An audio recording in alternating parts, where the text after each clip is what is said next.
নিজেকে হারাই। বৃক্ষলতায় যদি ফিরে তাকাই, তোমার মহিমার যেন শেষ নাই।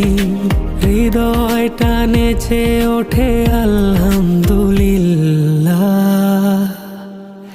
আলহামদুলিল্লাহ।